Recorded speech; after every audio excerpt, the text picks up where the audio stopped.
The Natural Home Network.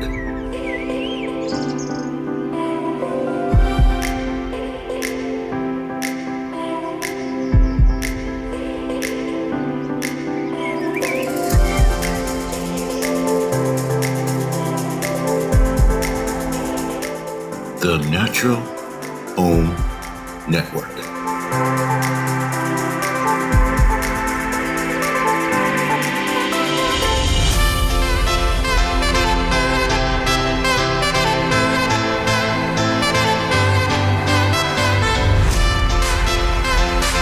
The Natural Home Network.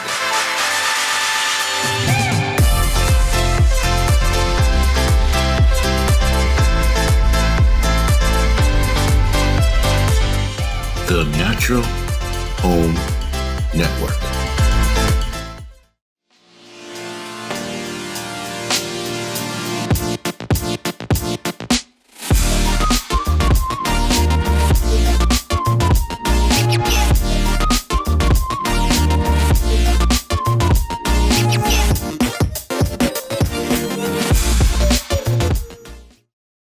Hello, and welcome to Healing Behind Closed Doors. I am your host, Adrienne Carwheel.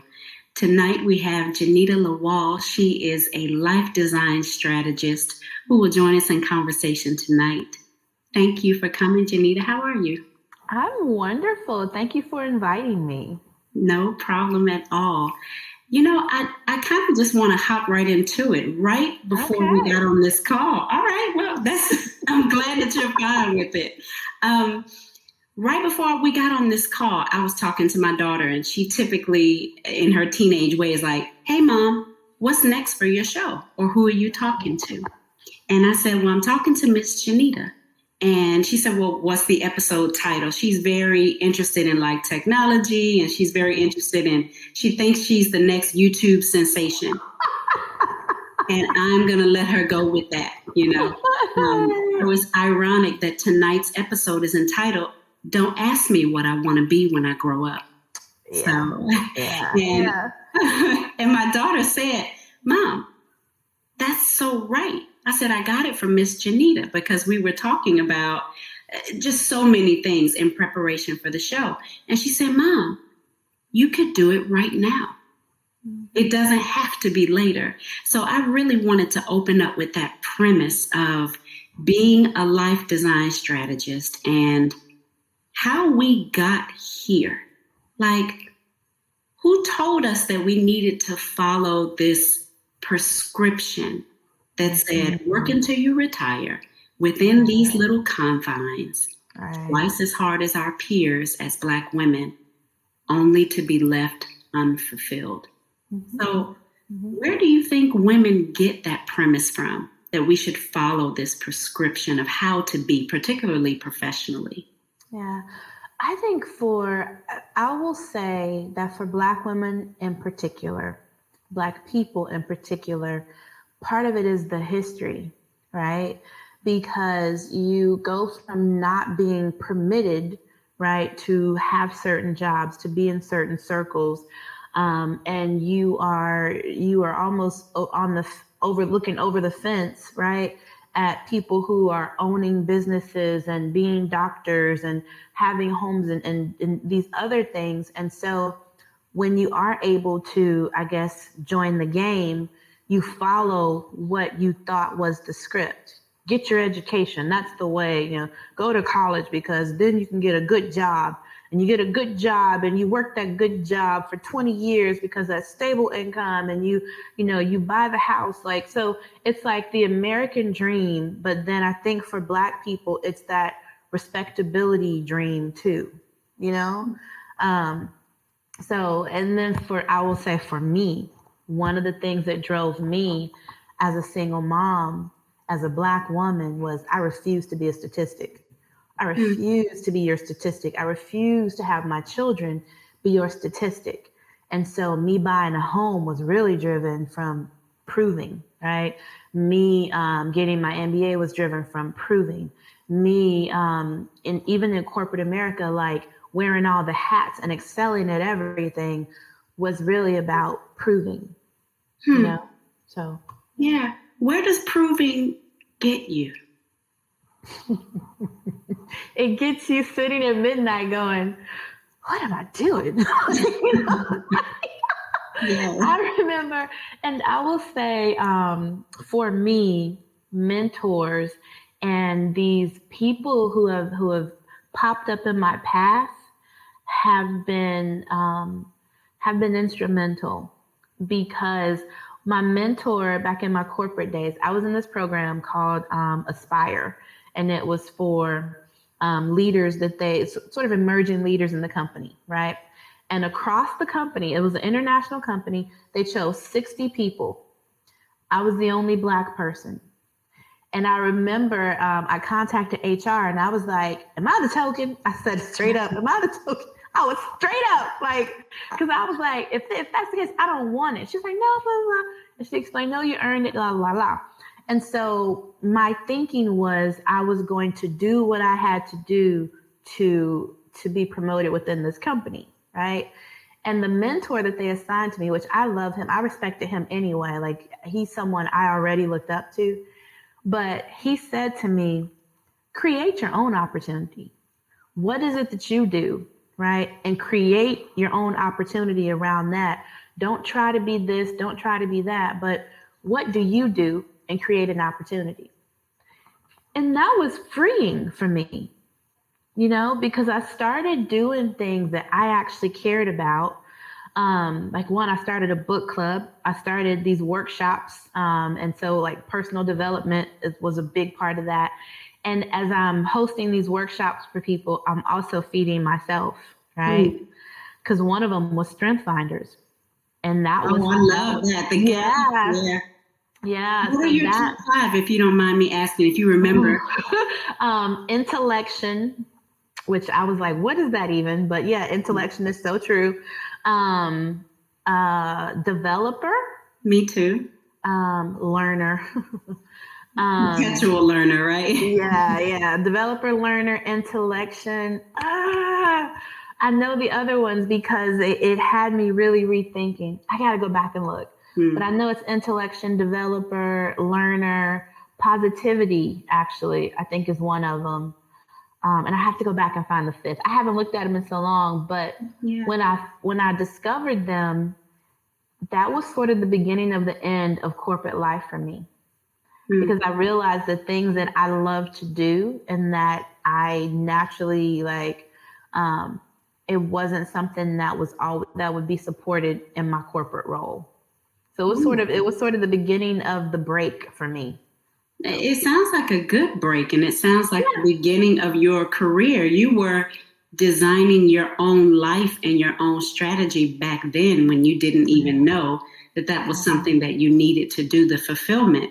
It's so funny how we fall into these roles and we are naturally gifted in so many different areas and we are awarded and all these accolades only to find ourselves so empty and pursuing these almost like things that just fall out of our hands. It's like quicksand, just falling straight through our hands, and this ever elusive goalpost that we're never able to obtain. And so I respect and appreciate the fact that you were able to see it early and get out, when you did. So if you could, please explain, what does a life design strategist do, and why specifically women over 40 do you serve? Well, one of the things you learn as you become a coach, and I am a certified coach, is that you can't really take anyone deeper than you've gone, right? And I know what it feels like to be at 40-ish, right? And looking around going, so what is happening right now? What am I supposed to be doing with my life? Because you're no longer in your sprightly 20s, right? But then you're also not in your 60s, you're not retired. And so there's this crossroads that you're at. And if you're like me, my kids were they were closer to out of the door in theory than my babies. And you realize time is ticking, and so for me, I have a heart for women in that situation. And so I feel like I can relate and speak to them because of that. Versus there are things men go through, which there are some, some similarities, but I don't know that I could speak to the heart of him the way that I can this 40 plus woman. So that for me, that's why. And I find, so a life design strategist, that is something that I developed through my own me receiving coaching as well, because I truly believe that we are gifted with the ability to create, to design, right?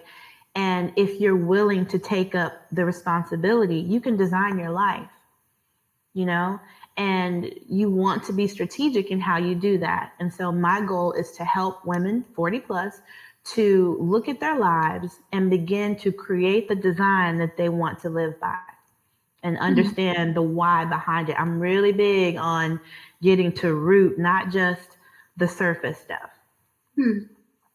So it sounds like when you get to the root that you definitely have to address the mindset. There's a shift, definitely, going from the prescription and then the awareness that comes along with somehow all of this is not working out, and then really getting to the heart of who we are, and then being challenged with how to be free to create, how to release yourself from the bondage. And I'm not saying corporate America is bondage for everyone, but for some people, it can be. It can be stifling and it can be limiting. So how does mindset play a role in the success of someone who is looking to design their lives? I would say so. Mindset is huge. My clients right now, they have goals, but I don't even start talking about your goals until we begin to deal with mindset, right? Because mindset can stop you from living your best life. Mindset can keep you, like you said, in bondage. And part of that mindset shift is also knowledge of self, because some people are great at a 9 to 5, right? Some people are great within the corporate structure. So you have to know for yourself, does this work for me? How is this serving me? Is this where I fly? And that's okay if it is, right? So the mindset shift is dealing with, one, your willingness to accept responsibility for the choice of your life, right? Because either way, it's a choice and it is your responsibility. So that's the first thing. The second thing is being willing to accept that with every choice, there are positive and negative consequences. And so I tell people, make peace with the consequences. So when you make the choice, also make peace with the consequences. And I think if you're willing to do that, then you're ready to begin taking ownership of your life. That seems like a stumbling block in the sense that it is a huge hurdle, at least for me. So it sounds like I need to work on my mindset around just awareness, of what limitations I have and what is possible,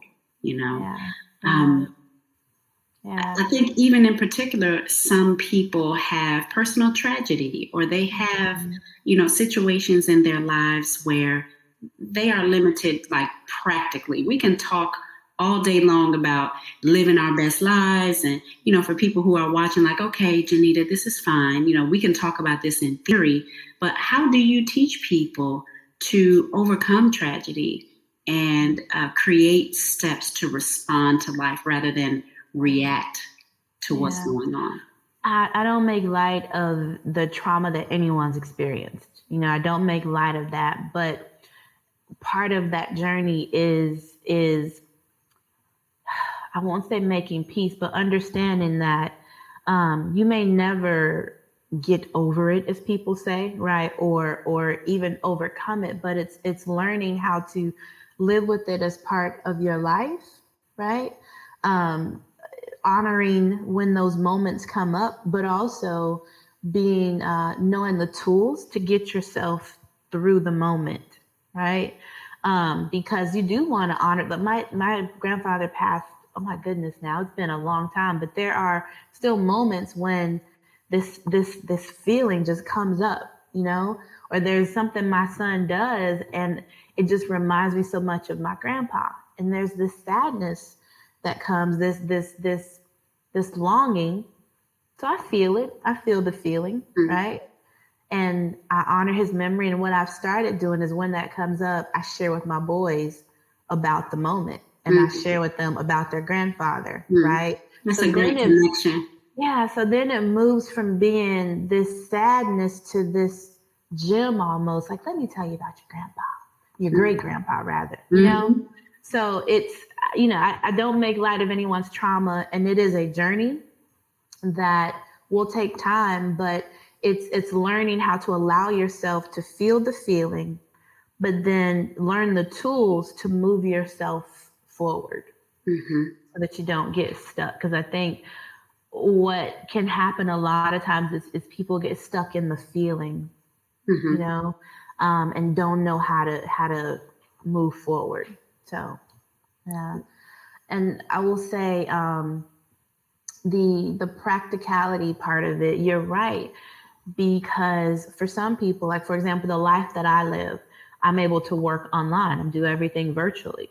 Well, there are people, like today I met a woman who's a nurse, right? And she's like, well, I don't know how I would do that. And her husband, I assume he was her husband, works construction, right? And they're like, I don't know how we do that, blah, blah, blah. And so the way that my mind now works, I'm like, oh, have you thought about medical tourism? Because she also likes to travel, right? And she's like, oh, well, I was like, yeah, you can leverage your background, And also I know people who do this part-time. They live here this part. And she's like, oh, yeah, because I have dogs and a horse.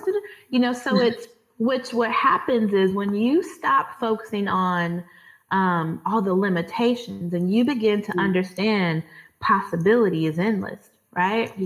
Then you allow that creative ability that we've been blessed with to take over, right? And I tell my clients, don't focus on the how. The how will come, right? But if you tap into that desire, right, and get real clear about your why, right, and the what, the how comes. It is amazing how the things that will come your way, and you're like, what? So it's anyway. So part of it is removing those limitations, not seeing the limitations, but instead seeing the possibilities. There's a quote that says, what is it? To look is common, but to see is rare. Right? Yeah. So, yeah. One of my favorite quotes. Yeah. Do you know who said that quote? We might have to look it up later. No, I do not remember. I'm telling you, I love reading. I love quotes because I'm inspired by quotes, but I do not always remember the who. And even when it comes to the Bible, I've never been one of those people that Ecclesiastes 3:13. Yeah. I'm like, somewhere in there it says. Somewhere in there. In the back somewhere. Oh, I hear you. And now I do want to transition a little bit. You were drinking a beverage that may have not been in English. You don't have to hold it up because neither one of us have any sort of sponsorship around that particular beverage. However, you are in a location that is not in America. Is that correct? No, I am currently in the area known as Riviera Maya. Cool. Take me with you. Mexico. Yeah. So part of one of the things I do, right? Because in this life that I've designed, I don't have to be one thing, right? I love travel, and I love, so that intellection, the strengths, I love that word. Once I found out what that word meant, I was like, oh my God, yes, that's me, right? Because I love to have conversation and to think big thoughts and to exchange ideas with people. Wait, right? That's the definition of intellection, because I didn't know. Yeah. Keep going. Go ahead. Keep going. But I love it, right? Because so coaching for me is natural. I coach without even, like I have to tell myself, turn it off, sis, turn it off.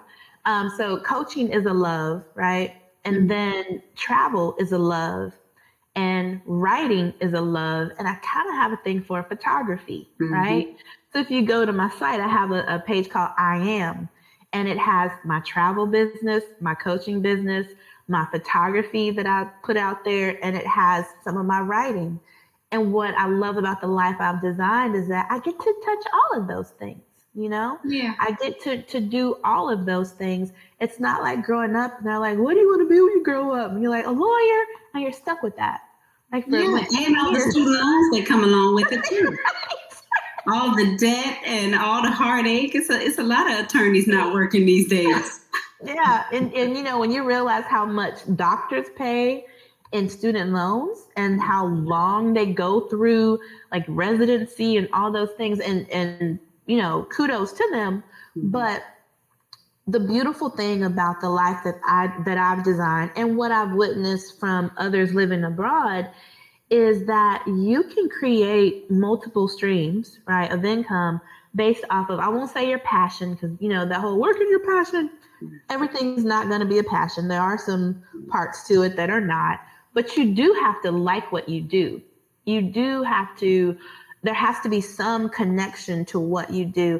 And I find that I love, like with the travel, I love creating experiences for people. I actually call myself a travel curation specialist. I love that title. It sounds so sexy. Like, I know, not only am I a life design strategist, but I'm also a travel curation specialist. And I love it because I like to curate an experience for the person. I may have sent one person to this resort, but that might not be a good fit for you, right? Mm-hmm. So I curate an experience for you. And have you been to all the places that you've sent people to? Like, have you touched it and experienced it and then you come back? Not all, but that's where my background in political science comes in, because I'm a heck of a researcher and I have connections. And so like Costa Rica, for example, I've not been, but I've sent like 3 groups to Costa Rica and a honeymoon couple.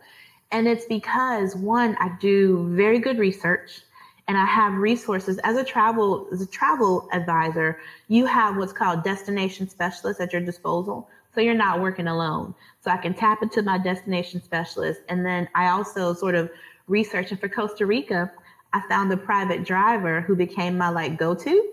So like when there was something that happened with the protest, I was like, hey, what's going on? On WhatsApp. And he's like, oh no. And so they're able to give me kind of the on the ground news.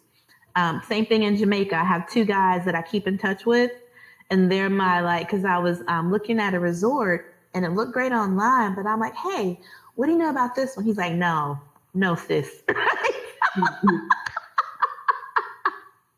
So not everywhere, but I love taking these, I call them fam trips, to get my own experience of a place. Because as I'm conducting those, I begin to think about my different clients and who would like what, like, you know, which one would be a great fit based on what I know of them. So it's fun for me. So I just celebrated 20 years with my husband. Hey, I saw that. Oh, yeah. It was so fun. Now, someone like me who is a mom of still young children, I have an elementary age daughter and a middle school daughter. If you were curating a trip for, let's say for all 4 of us, what would be your dream, like off the cuff? No budget. Well, it's not my dream. It's your dream. But based on what you know, like a family of 4, loves adventure, loves to travel, what would be like one of your favorite destinations that you would recommend that has a little bit of, you know, adult fun with a little bit of kiddie fun? Yeah. Oh, that's a hard one because there's so many places. I don't know, but for you guys, like I know that you like culture as well as I know you like food, right? Love food. Love food. Yeah, so honestly, and then close to home, because I don't know that I'd want elementary school kids on like 7 to 15 hours. Nope. Yeah. So as much as I want to show her the world now, maybe a little later. Yeah.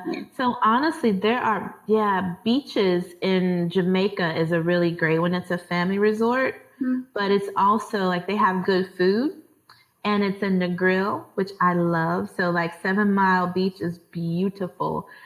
That's one place. But then there, like I said, there are so many others that have that same, but I think Jamaica, and I might be biased because it's one of my favorite places in the world.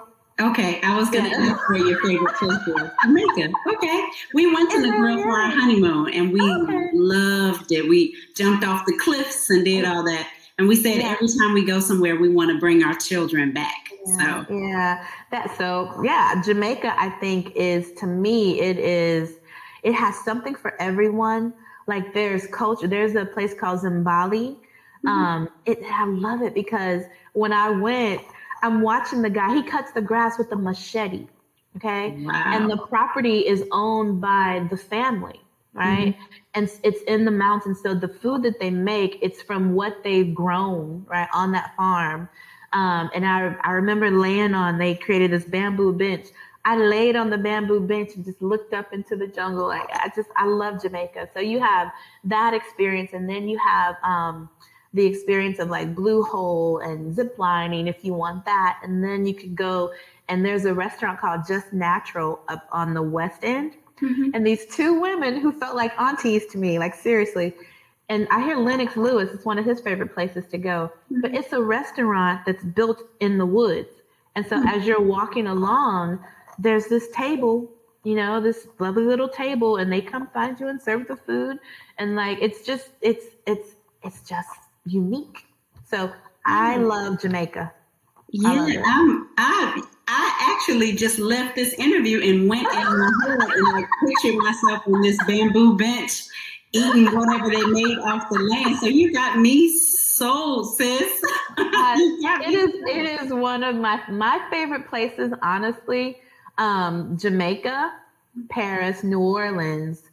And I'm going to say Cape Town. South Africa's hard for me, but I loved Cape Town. And it's one of the places where I want to spend a season at some point in my life. I don't know that I want to live there, but I definitely want to spend a season at some point in my life.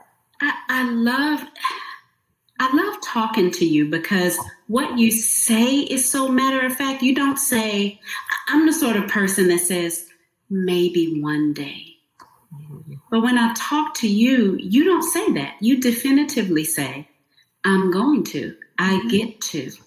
And it's such like going back to that mindset for 1 second, it's real. Like what you say to yourself about yourself and how you even like season 1 of this particular show is the theme is affirm, how we affirm ourselves. And even in the little things that we say, the interactions with people that we have, the dreams that we share about the most, what seemingly are mundane things, it matters. It matters. And we don't understand how powerful we really are. We don't understand how powerful the words we speak, even if we keep them in our head, right? We don't understand how powerful those really are. And so part of my own journey has been understanding to speak in the present, because that's really all we have, and to speak in the affirmative. I am, I have, I do.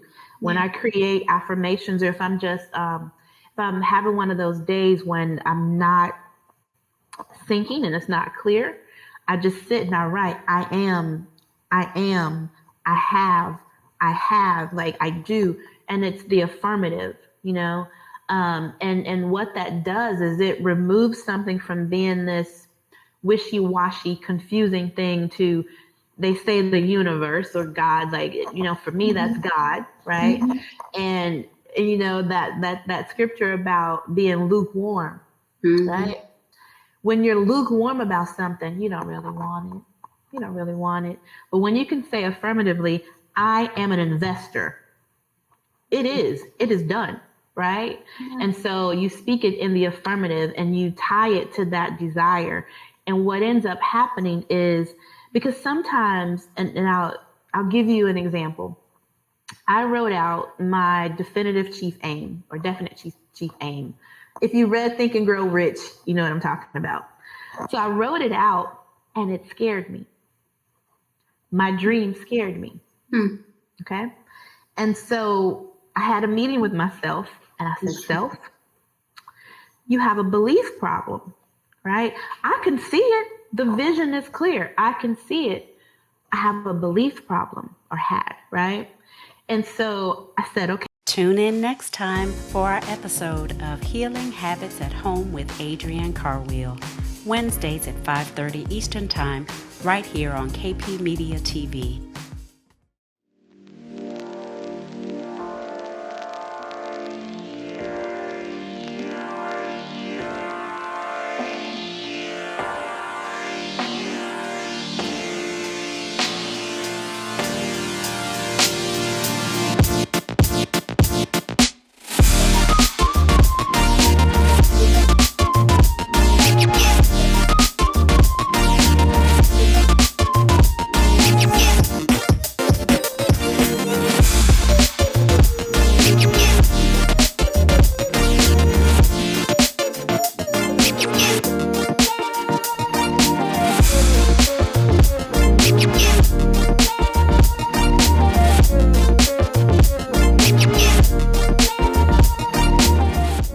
That's it for this week.